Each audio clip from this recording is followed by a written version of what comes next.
во изминатиот период. Ние би сакале денеска да кажеме збор два за Меѓународниот ден на ромите.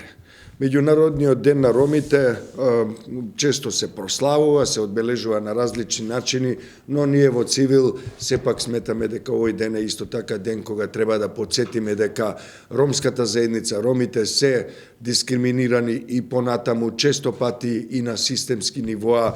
Бележиме случаи на структурно насилство, на насилство врз нив, предрасуди и стереотипи кои обстануваат многу долго време на секаде низ Европа и пошироко. Такви случаи гледаме и кај нас, за жал, би рекле прилично често. За време на подготовките за локалните избори минатата година видовме одредени партии како се однесуваат кон ромската заедница во една најдиректна форма, дури и на социјалните мрежи. Лидер на политичка партија се закануваше на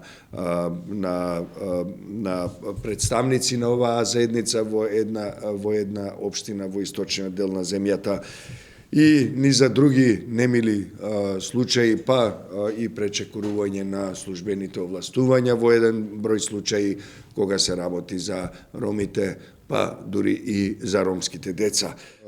Подсетувањето на немилите, крајно немилите настани кои се поврзани со штип и со дивјачкото каубојско однесување на градоначалникот кој ловеше живи луѓе и при тоа правеше реалити, морбидно реалити шоу. Тоа сметам дека е за крајна осуда. Ние тогаш го осудивме, колку што се сеќавам.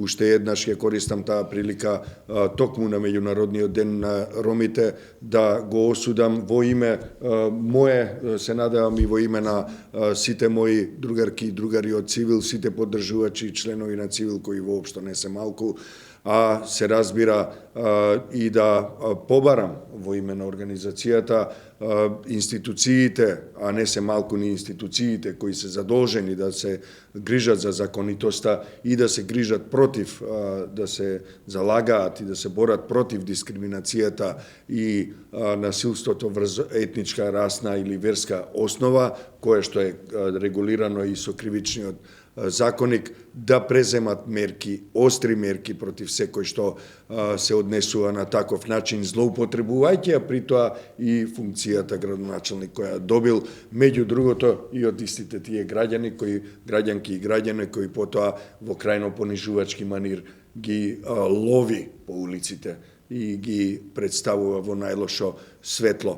Сметам дека тоа е одличен потсетник и сметам дека тоа не само треба да биде одличен потсетник, туку треба да биде и почеток на одредена акција која ќе се заснова врз на уставот, на законите, на меѓународното право и се разбира пред се врз основа на принципите за почитување и заштита на човековите права и слободи. Меѓународниот ден на ромите, како што е да речеме и Меѓународниот ден за сеќавање на жртвите од Холокаустот, Меѓународниот ден на жената, Меѓународниот ден на човековите права и слободи на 10 декември, како што е.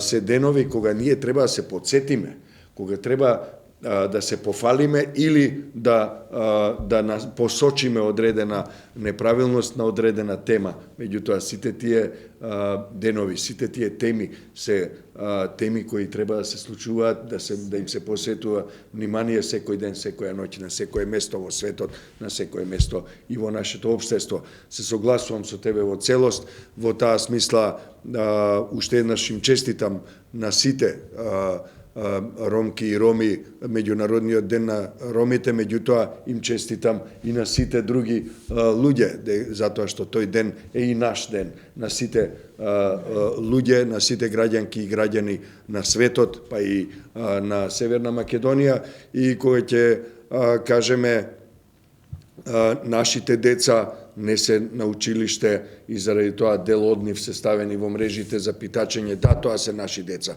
без оглед на нашата етничка, верска или било каква друга припадност. Тоа се нашите деца кои се на раскрсниците. И за тие наши деца ние треба да се залагаме и да бидеме секој ден ангажирани. Тоа не се ромски деца, тоа се наши деца. Jednostavno.